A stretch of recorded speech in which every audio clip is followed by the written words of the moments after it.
축구 이야기 하나 할게요. 전 세계에서 가장 축구를 잘하는 팀들이 모여 있는 데가 어딘가 하면 영국입니다. 그 영국의 프로축구를 프리미어 리거라 그렇게 부릅니다. 그런데 그 중에서도 아주 명문 구단이라고 얘기하는 아스널이라고 하는 팀이 있습니다. 지금도 1, 2위 하고 있는 팀인데, 이 아스널의 감독이 아르센 벵거라고 하는 감독입니다. 근데 이 아르센 벵거, 이 아스널 감독의 앙숙이 있는데, 전 첼시 감독인 조세 모리뉴라고 하는 감독이 아주 앙숙입니다. 그러니까 조세 모리뉴라고 하는 첼시의 감독이 이 벵거 감독에게 좋은 이야기 할 리가 없습니다. 대놓고 이렇게 비난을 했습니다. 저 벵거 감독은 실패하는 전문가야, 실패의 아주 스페셜리스트야 하고 내놓고 비난과 조롱을 했습니다. 근데 이 비난을 받은 아르센 벵거 감독은 그 팀을 승승장구하는 상위권의 팀으로 만들었음에도 불구하고 첼시 감독이었던 조세 모리뉴 감독은 성적 부진으로 인해서 팀에서 쫓겨나게 됩니다. 어떻게 이 아스널의 아르센 벵거 감독이 이렇게 탁월한 성적을 팀을 만들 수 있었을까? 여러 이유 중에 하나를 이렇게 얘기합니다. 그 비결의 하나는 이 벵거 감독은 언제나 미래를 산다 할 정도로 미래를 생각하고 준비하는 감독이라는 이야기입니다. 다시 말해서 눈앞에 내가 얻을 이익이 있지만, 눈앞에 금방 이룰 수 있는 목표가 있지만 그 눈앞의 이익이나 목표에 연연하지 아니하고 미래를 위해서 투자하고 준비하는 일을 통해서 그 팀을 상위권에 올려놨다 이야기를 합니다. 금년 한 해 2016년 이 한 해 동안 하나님께서 우리를 위해 일하실 겁니다. 하나님께서 우리의 가정을 위해 일하실 것이고 우리의 자녀들을 위해 일하실 겁니다. 특별히 이제 1년 후에 수능을 봐야 되고 대입시를 치러야 되는 우리의 자녀들을 위해서 하나님 일하실 겁니다. 하나님께서 우리 기업에 하나님께서 역사하시고 일하실 겁니다. 하나님이 우리 교회 가운데 일하실 겁니다. 하나님이 우리나라 이민족 가운데 일하실 겁니다. 근데 하나님이 일하시는데 어떻게 일하시느냐 하는 겁니다. 하나님은 크게 두 가지 방법으로 일하시는데, 첫 번째 하나님의 일하시는 방법이 하나님의 간섭하심입니다. 간섭하시는 거예요. 여러분, 우리가 간섭받는 거 참 싫어합니다. 먹는 거에 대해서 간섭받으면 아주 짜증이 납니다. 내가 계획해 놓은 일에 대하여 누가 간섭하고 이야기하면 그거 도움이라고 여기지 않습니다. 간섭이라는 게 절대 우리를 신나게 하지 않습니다. 그럼에도 불구하고 하나님은 우리 가운데 간섭하심으로 일하십니다. 이 간섭하심이 어떻게 나타나는가 하면 우리로 머물러 있는 자리에서 더 이상 머물러 있지 못하게 만드시는 겁니다. 자, 오늘 아침에 혹시 교회에 오시면서 부부 사이에 좀 다툰 분 있으세요? 손 번쩍. 안 드시네요. 혹시 어제 저녁에 힘든 이야기 듣고 마음 어려운 거 있으셨어요? 아직도 그 마음 속에 머물러 있는 건 아니세요? 아직도 그 화난 것 속에 머물러 있는 것 아니세요? 하나님의 일하심이 뭐냐고요? 그렇게 마음 복잡하고 화가 나고 내가 힘든 것 속에 머물러 있는 내 마음, 내 삶, 내 생각을 거기서부터 끄집어내시는 게 하나님의 간섭입니다. 그게 하나님의 간섭입니다. 그래서 성경을 보면 하나님께서 그 일하심 가운데 이 끄집어내시는 역사, 건져내시는 역사, 창세기에 보면 요셉의 이야기가 나오지 않습니까? 요셉이 형들에 의해서 종으로 팔립니다. 아니, 그 전에 형들에 의해서 구덩이 속에 죽으라고 구덩이 속에 던져집니다. 그 형들, 자기를 죽으라고 했던 형들, 자기에게 이와 같은 일을 했던 형들 잊을 수 있을까요? 꿈엔들 잊을까요? 못 잊습니다. 요셉의 마음속에 늘 뭐가 있을까요? 때만 돼봐라, 내게 기회만 주어져 봐라, 내가 힘만 생겨봐라, 내가 너희들 가만두지 않으리라. 복수심에 부글부글 타오르지 않았을까요? 하나님의 간섭이 뭐냐고요? 그런 복수심에서 하나님 건져내시는 겁니다. 끄집어내시는 겁니다. 내 마음이 지금 어디에 빠져 있나요? 내 생각이 어디에 빠져 있나요? 내 삶이 지금 어디에 빠져 있나요? 하나님 거기에 머무르려고 하는 나의 생각, 나의 마음, 나의 삶을 하나님께서 끄집어내시는, 건져내시는 하나님의 간섭하심이 우리 가운데 있기를 바랍니다. 신약성경으로 넘어가면 이 하나님의 간섭하심이 이렇게 나타납니다. 누가복음에 탕자의 이야기가 나옵니다. 아버지의 재산을 먼저 받아가지고 가서 다 잃어버리고 실패했던 탕자, 그가 할 수 있는 일이라고는 돼지를 치면서 돼지 먹는 열매를 빼앗아 먹는 거였습니다. 그 자리에 머물 수밖에 없는 그 탕자를 하나님이 거기서 건져내오십니다. 더 이상 그 자리에 머물지 못하게 하십니다. 바로 이것이 하나님의 간섭입니다. 이 한 해 동안 하나님, 내가 머물러 있는 나도 모르는 삶의 자리가 있습니다. 나도 모르는 생각의 자리가 있습니다. 나도 모르는 미움의 자리가 있고요. 나도 모르는 원망의 자리가 있습니다. 나도 모르는 한숨의 자리가 있습니다. 하나님 그 자리에 더 이상 머물러 있지 않게 하시기 위하여 건져내시는 그 은혜, 간섭하심의 역사가 우리 가운데 이루어지기를 축원합니다. 하나님은 간섭하심으로 일하십니다. 두 번째 하나님의 일하심의 방법이 도우심입니다. 도우심. 하나님의 도우심이 뭔가 하면 앞으로 가게 하시는 겁니다. 앞으로 가는 겁니다. 우리의 삶이 뒤로 가기도 하고 옆길로 가기도 하고 길 아닌 길을 가기도 합니다. 하나님 도우셔서 어떻게 한다고요? 우리가 가야 될 길, 앞으로 가는 길을 하나님께서 만들어내십니다. 그래서 하나님의 간섭하심이 머물렀던 자리에서 건져내시는 거라면 하나님의 도우심은 앞으로 가게 만드시는 역사입니다. 그래서 내 신앙에도, 내 삶에도, 내가 꿈꾸는 일에도 우리 가운데 한 걸음 앞으로 더 나가는 역사, 이 하나님의 도우심이 있어야 됩니다.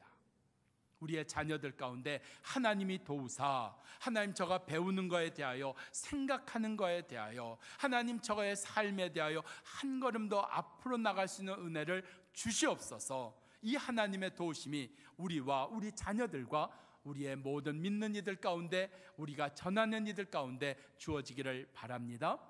자, 하나님이 어떻게 앞으로 가게 하셨는가? 창세기의 요셉의 이야기를 보면 형들을 미워하고 복수하려고 했던 그 자리에서 하나님 건져내십니다. 그리고 앞으로 가게 하십니다. 앞으로 가게 하시는 게 뭐예요? 그 형들을 구원하시기 위하여, 그 집안을 구원하시기 위하여, 그 시대 가운데 굶어 죽어간 자들을 구원하시기 위하여 하나님께서 요셉을 쓰시는 일이었습니다. 요셉으로 한 걸음 앞으로 가게 만드시는 도우심이었습니다. 내가 그 자리에 머물러 있습니까? 하나님 한 걸음 앞으로 나가게 만드십니다. 나의 기도에 대하여 하나님 기도하지 못했던 한 가지를 기도하게 하시고, 우리 가운데 내가 살지 못했던 일에 대하여 하나님 살게 하시는, 한 걸음 더 앞으로 나가게 하시는 역사, 오늘 그 도우심의 역사가 우리 가운데 이루어지기를 축원합니다. 오늘 말씀을 통해서 하나님의 일하심이 어떻게 나타났는가, 하나님께서 어떻게 우리의 삶 가운데 일하고 계시는가 하는 역사를 우리가 배우고 느끼고 이 말씀대로 구하는 자 되기를 바랍니다. 첫 번째가 하나님의 간섭하심입니다. 6절 뒷부분에 보면 느헤미야가 이렇게 기도합니다. 나와 나의 아비집이 범죄하여, 7절, 주를 향하여 심히 악을 행하여 주의 종 모세에게 주께서 명하신 계명과 율례와 규례를 지키지 아니하였습니다. 느헤미야가 뭐 하고 있는 거예요? 하나님께 항의하고 있는 거예요? 하나님을 향해서 불평하고 있는 거예요? 뭐라고요? 하나님, 나와 나의 집안이 범죄하였습니다. 하나님의 말씀을 지키지 아니했습니다. 회개하고 있다는 겁니다. 자기의 죄를 인정하고 있다는 사실입니다. 그래요, 우리가 살면서 어느 순간부터요, 딱 어느 순간부터 회개가 없어진 순간이 나옵니다. 그 순간이 내가 죄를 더 이상 짓지 않은 때였을까요? 내가 죄를 짓지만 아주 가볍게 죄를 지어서 회개가 없어진 것일까요? 아닙니다. 아닙니다. 그런데 우리 삶에는, 우리 신앙생활에는 참으로 이상하리만큼 어느 순간부터 내가 기도할 때 회개가 없어져 버린 그러한 삶이 우리 가운데 시작됩니다. 회개가 무엇일까요? 하나님의 일하심입니다. 하나님이 내게 일하신 증거가 뭐냐고요? 회개입니다. 그러니까 내가 착해서 회개가 나오는 것도 아니고 내가 내 죄가 심각하다는 것을 인식해서 내가 회개하는 게 아니라는 얘기입니다. 회개는 뭐라고요? 하나님의 일하심, 하나님의 간섭이라는 이야기입니다. 하나님이 내 삶에 대하여 간섭하지 아니하시면, 하나님이 내 삶에 대하여 일하지 아니하시면 죄를 많이 지어도, 크게 지어도 회개가 전혀 없다는 이야기입니다. 어느 순간부터 내 삶에 회개가 없어졌다? 하나님의 일하심을 내가 밀쳐버린 것 아닐까? 하나님 됐어요. 됐다니까요. 내가 어느 순간부터 내게 회개의 영을 주시는데, 내 마음속에 찔림을 주시는데, 내 마음속에 아픔을 주시고 회개하게 하시는데 회개하려고 하지 않습니다. 대신 우리가 머무는 자리가 있습니다. 어떤 자리에 머물러요? 하나님, 제가 오직 하면 그런 말을 했겠습니까? 하나님, 제가 오직 하면 내가 그런 행동을 다 했겠습니까? 하나님, 내가 오직 하면 내가 그랬겠습니까? 하나님 좀 아셔야 됩니다. 자기의 죄를 회개하는 것 대신에 변명합니다. 그리고 감싸버립니다. 합리화시킨다는 얘기입니다. 그럴 수밖에 없었다고 이야기한다는 겁니다.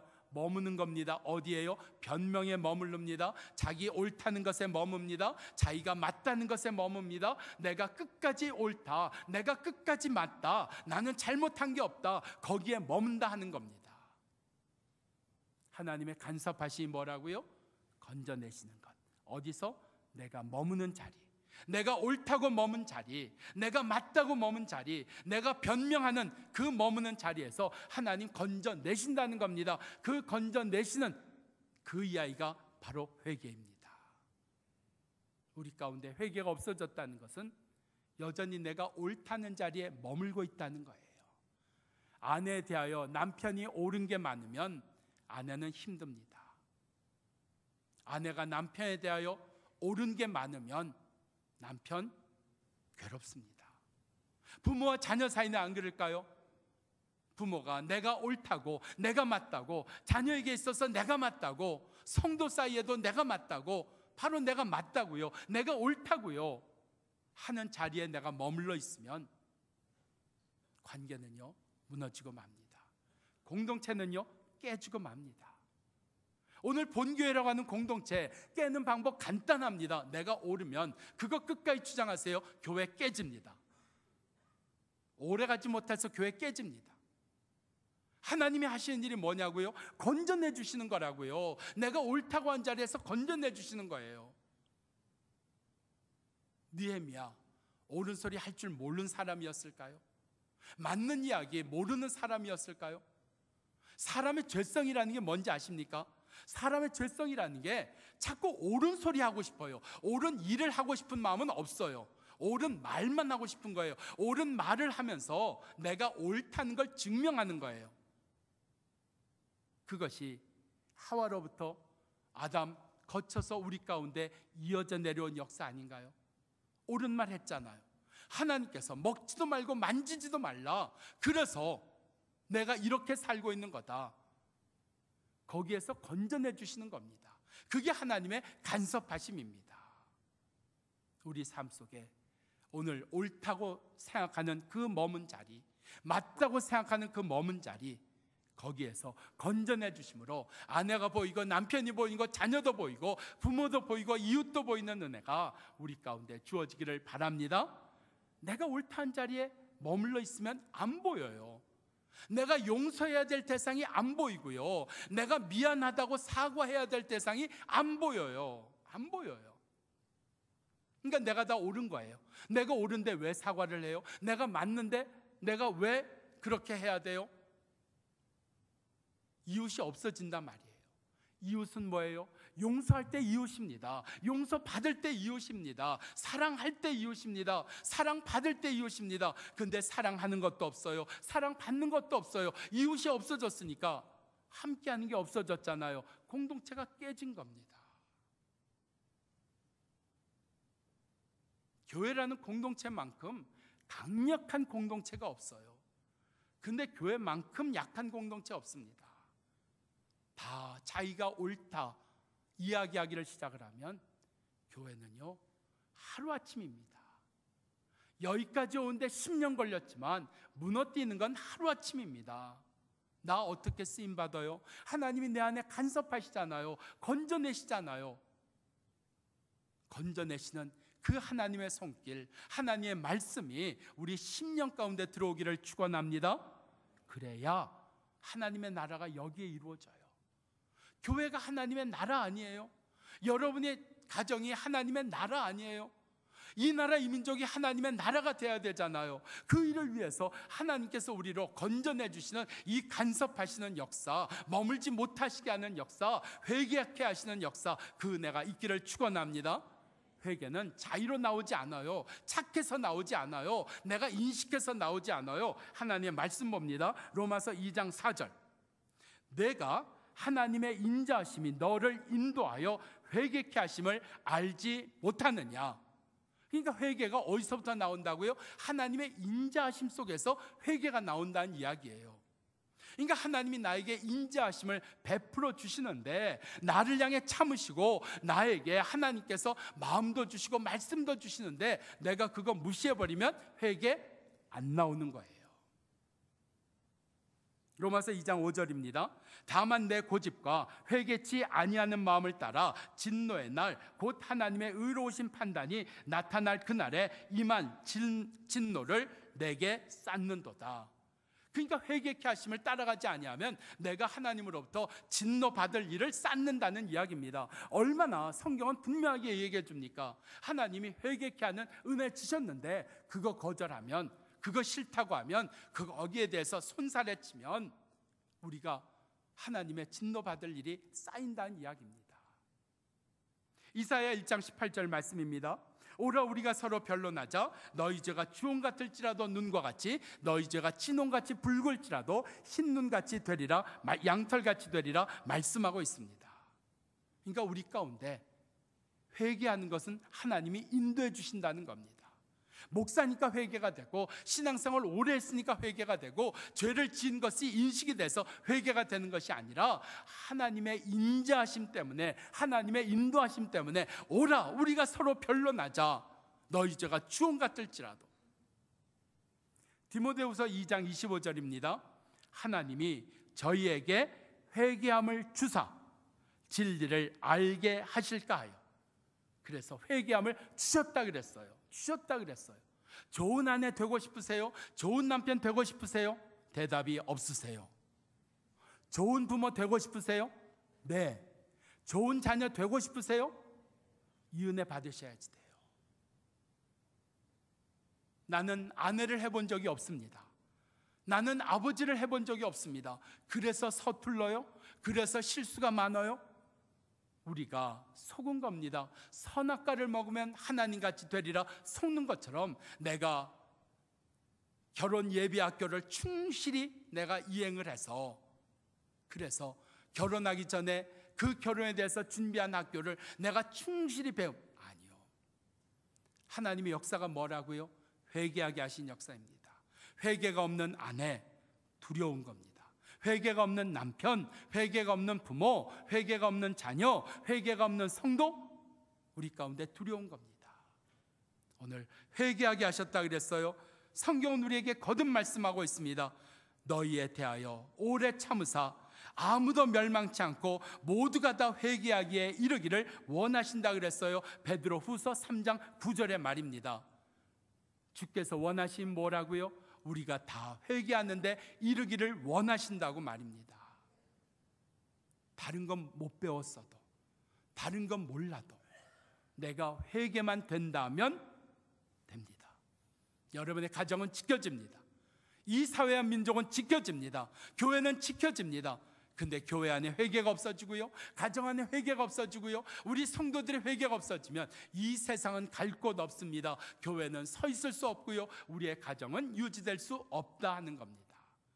느헤미야 회개했어요. 하나님, 나와 나의 아버지의 집이 범죄하였습니다. 말씀대로 살지를 못하였습니다. 오늘 이 회개케 하시는 이 하나님의 건져주심, 이 하나님의 일하심이 우리 가운데 이 한 해 이루어지기를 축원합니다. 두 번째가 하나님의 도우심이라 그랬어요. 하나님의 일하심에 도우심이 있는데 오늘 11절 말씀 보면 하나님의 도우심이 나옵니다. 11절 말씀, 주여 구하오니 귀를 기울이사 종의 기도와 주의 이름을 기뻐하는 종들의 기도를 들으시고 오늘날 종으로 형통하게 하여 이 사람 앞에서 은혜를 입게 하옵소서. 느헤미야가 뭐 하고 있어요? 기도하고 있습니다. 기도하고 있습니다. 기도. 하나님이 우리를 도와주시는데 하나님 도와주세요. 그러면 경제적으로 어려우면 돈이 생겨야죠. 건강이 안 좋으면 갑자기 건강에 은혜가 막 주어져야죠. 지난 한 주간 제가 병원 2번 가서 2번 다 주사를 3대 맞았습니다. 엉덩이 주사도 맞고 그 다음에 닌겔도 2병이나 맞았습니다. 힘들었어요. 참 힘들었어요. 열이 업됐는데 몸이 뜨끈뜨끈한 거예요. 열이 업됐는데 왜 그렇게 춥고 왜 그렇게 힘든지 모르겠어요. 하여튼 아플 때는 하여튼의 은혜입니다. 왜요? 회개가 되거든요. 회개가 돼요. 그런데요, 저는 그걸로 그쳐지는 줄 알았는데 그걸로 그치는 게 아니고요, 자꾸 눈곱이 나와요. 왜 눈곱이 이렇게 나오나? 내가 분명히 하루에 몇 번 세수하는데 근데 눈이 완전히 시뻘개져 갖고 이게 뭐가 눈에 지금 이상이 생긴 것 같아요. 여러분, 하나님의 도우심이 뭐예요? 닌겔 안 맞게 해주시는 것, 아팠는데도 벌떡 일어나는 것. 하나님의 도우심이 무엇인가를 성경은 우리에게 분명히 얘기합니다. 기도가 되세요? 기도하는 자리가 있으세요? 기도하고 싶으세요? 하나님 도와주신 겁니다. 기도가 하나님 도와주신 역사입니다. 예? 하나님 말씀하시잖아요. 솔로몬에게 이야기하십니다. 솔로몬에게 너는 나에게 오래 살기도 구하지 아니하고 원수 멸하기도 구하지 아니하고 재물 많이 갖기도 구하지 아니하고 오직 하나님의 뜻대로 살 것을 구한 솔로몬, 구하지 아니한 것까지 다 들어주셨다 그랬어요. 솔로몬이 기도했어요. 1000번 기도했다는 이야기입니다. 왜 우리 가운데 기도가 없어졌나요? 왜 기도보다 더 중요한 일이 생겼나요? 왜 기도가 자꾸 뒤로 미루어지나요? 그래요. 우리가 핸드폰을 가지고 우리가 뭘 검색하고 보는 거는 쉽게 하는데 기도 한번 하려면 참 어려워요. 참 어려워요. 요즘 우리가 하루에 성경 10장에서 15장, 여러분 창세기 오늘부터라도 시작하셔야 됩니다. 오늘부터 여러분 시작하시면 여러분 4월 말에 성경 한 번이 끝납니다. 그런데 하루에 30분 내지 40분 시간을 내셔야 오늘 분량을 읽어낼 수가 있습니다. 이게 만만치가 않아요. 만만치 않아요. 내가 뭐 그렇게 큰일 하는 사람이라고, 내게 뭐 그렇게 중요한 일이 많아서 성경 읽는 일을, 기도하는 일을 뒤로 미루었을까? 저는 이렇게 생각합니다. 목사가 할 일이 뭔가? 여러분이 기도할 자리를 만들어 드리는 게 제 일이라고 생각합니다. 여러분이 성경을 읽을 수 있는 자리를 만들어 드리는 겁니다. 그 자리를 만들어 드리는 거예요. 여러분이 세상을 섬길 수 있는, 이웃을 섬길 수 있는 자리를 만들어 드리는 겁니다. 봉사하는 자리를 만들어 드리고, 사랑하는 자리를 만들어 드리고, 용서하는 자리를 만들어 드리는 것, 그거 제가 할 일 아닙니까? 오늘 저녁에도 기도하는 모임 있습니다. 정말 무한도전이 더 중요하면 보세요.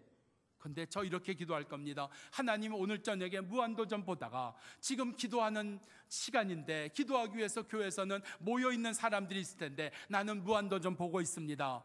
그 찔림 있기를 바랍니다.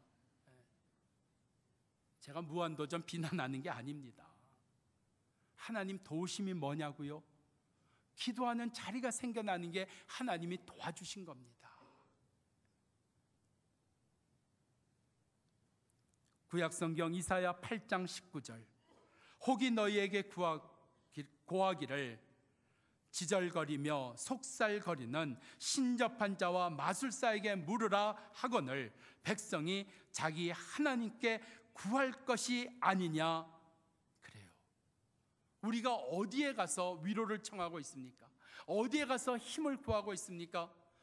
자기 하나님께 구해야 될 것이 아니냐. 오늘 우리를 도우사 우리로 하여금 기도하게 하시는 그래서 교회는 기도하는 사람이 있어야 삽니다. 기도하는 사람이 있어야 부흥을 하고요, 기도하는 사람이 있어야 교회다워지는 겁니다. 하나님, 내가 교회를 위해서 기도하는 사람 되겠습니다. 내가 우리 성도들, 순장들 위해서 내가 기도하겠습니다. 기도할 마음이 생기는 것, 아내를 위해서, 자녀를 위해서 말입니다. 오늘 이 하나님의 도우심을 받는 자 되기를 축원합니다. 마태복음 7장 7절에 구하라 주실 것이요, 찾으라 찾을 것이요, 문을 두드리라 그러면 열릴 것이니라. 우리 가운데 기도해야 되는 일에 대하여 말씀하고 계십니다. 기도가 왜 하나님의 도우심일까요? 요한복음 15장 7절입니다. 너희가 내 안에 거하고 내 말이 너희 안에 거하면 무엇이든지 원하는 대로 구하라 그리하면 이루리라. 왜 기도가 하나님의 도우심이냐고요? 바로 기도한 자리가 내가 하나님 안에 있는 겁니다. 하나님이 내 안에 계시는 게 바로 기도하는 자리입니다. 그 기도한 자리가 있어야 무엇이든지 구할 때 이루어진다는 이야기입니다. 가끔 저에게 그렇게 이제 이야기하는 분이 있어요. 목사님은 담임 목사님이시잖아요. 당회장이시잖아요. 그러니까 목사님이 결정하시고 목사님은 하실 수 있잖아요. 여러분, 의외로 담임 목사가 그렇게 할 수 있는 일이 많지 않습니다. 당회장 목사가 할 수 있는 일이 많지 않습니다. 담임 목사, 그래요. 담임 목사니까 다 인사받죠.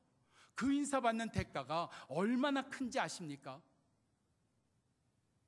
아이들이 저한테 인사를 안 할 때가 있어요. 뭐 내가 짜장면도 사준 적이 없는데 걔들이 뭐 좋다고 나한테 인사하겠어요? 그럼 우리 교회 집사님들, 권사님들이 저한테 그래, 야 인사해, 목사님한테 인사해 하고 이렇게 고개를 팍 눌러버리는 때가 있어요. 그럴 때 얼마나 민망한지 몰라요. 그 아이가 저한테 인사하면요, 저는 그 아이한테 큰 빚을 지는 겁니다. 빚을 지는 거예요. 그러니까 저 모른 체 하고 지나가시면 저는 홀가분합니다. 근데 저한테 인사하시고요, 우리 목사님 하면요, 저는 아주 죽을 맛입니다. 왜요? 그분을 위해서 생명 다할 때까지 기도해야 되잖아요. 그 영혼이 복을 받을 때까지 하나님 앞에 구해야 되잖아요. 그를 위해서 내가 수고해야 되잖아요. 기도하는 일이 하나님의 도우심입니다. 하나님이 목사를 도우사 뭐하게 하셨다고요? 기도하게 하셨다고요. 여러분을 위해서 기도하게 하셨다고요. 오늘 우리 가운데 이 하나님의 도우심 잃어버리지 마십시다. 주여 나를 도와 주시옵소서. 주의 도우시는 자리가 내가 기도하는 자리입니다. 그 기도하는 자리가 내가 하나님 안에 있는 자리입니다. 하나님이 내 안에 계신 자리입니다. 바로 그 자리에서 모든 것이 다 이루어지리라 말씀하신 대로 이루어지는 역사가 이 한 해 우리 가운데 주어지기를 축원합니다. 느헤미야 11절에 기도했어요. 하나님 도와주셔서 기도했어요. 하나님, 내가 포로지만 이 바벨론에 잡혀와 있지만 하나님, 내가 왕에게 은혜 입기를 원합니다. 기도하였더니 요한복음 15장 7절에 있는 말씀처럼 어떻게 됐다고요? 기도한 모든 것이 다 응답되었다고요. 그래서 이 느헤미야가 왕의 신임을 받는, 절대 신임을 받는, 최고로 신임을 받는 술관원이 되었단 말입니다. 우리 가운데 바로 이 은혜 입기를 바랍니다. 자, 하나님의 도우심이 또 다른 모습으로 우리 가운데 두 번째로 주어집니다. 3절과 4절 말씀입니다. 3절, 예루살렘부터 온 사람들이 느헤미야에게 이렇게 보고합니다. 예루살렘에서 사로잡힘을 면한 남은 자가 그곳에서 큰 환난을 만나고 능욕을 받고 있습니다. 예루살렘 성은 다 회파가 되었고 성읍들은 다 불타버렸습니다. 얼마나 안타까운 일이에요. 얼마나 기가 막힌 소식이에요. 이 이야기를 듣고 느헤미야가 어떻게 했느냐? 1번, 느헤미야가 아니 도대체 지도자들은 뭐 했대? 거기에 있는 장군들은 뭐 했대? 아니 거기에 있는 사람들은 도대체 뭐 하고 그렇게 되도록, 그 지경이 되도록 지금 그렇게 얼마든지 그 사람들 원망할 수 있고요, 그 사람들 불평할 수 있습니다. 나야 지금 포로로 잡혀와 있으니까, 나야 지금 멀리 이렇게 바벨론에 떨어져 있으니까 나는 아무것도 못하지만, 아니 거기 있는 사람들은 뭐라도 했어야 될 것 아니야. 얼마든지 불평할 수 있습니다, 원망할 수 있습니다. 근데 느헤미야 안 했어요. 4절에 느헤미야가 뭐 했는지 아세요? 느헤미야가 이 말을 듣고서 울고 수일 동안 슬퍼하며 하늘의 하나님 앞에 금식하며 기도하였더라. 이 전부가 무엇을 얘기를 할까요? 긍휼히 여겼다는 겁니다. 불쌍히 여겼다는 겁니다. 우리 속에 긍휼히 여길 줄 아는 것, 하나님의 도우심입니다. 그가 너무나 가난해서, 너무나 먹을 것이 없어서 불쌍히 여기는 게 아니고, 하나님이 나를 도와주실 때 남편을 불쌍히 여길 수 있는 것이고, 이웃을 긍휼히 여길 수 있다는 얘기입니다. 자녀를 긍휼히 여기는 하나님의 도우심이 있기를 축원합니다. 긍휼히 여기는 것, 하나님의 도우심이에요. 내 심성이 워낙 착해서, 내가 어려운 사람 보면 그냥 지나가는 성격이 못돼서 그래서가 아닙니다. 스가랴 7장 9절, 피차에 인애와 긍휼을 베풀지니라. 마태복음 9장 13절, 내가 긍휼을 원하고 제사를 원치 아니하노라. 야고보서 2장 13절, 긍휼이 행하지 아니한 자에게는 긍휼 없는 심판이 있으리라. 긍휼은 심판을 이기고 자랑하느니라. 아멘. 하늘로부터 주시는 도우심이라는 겁니다. 긍휼히 여기는 것 말입니다. 불쌍히 여기는 것 말입니다. 오늘 우리 가운데 이 하나님의 도우심을 힘입는 한 해 되시기를 주의 이름으로 축원합니다. 기도하십시다.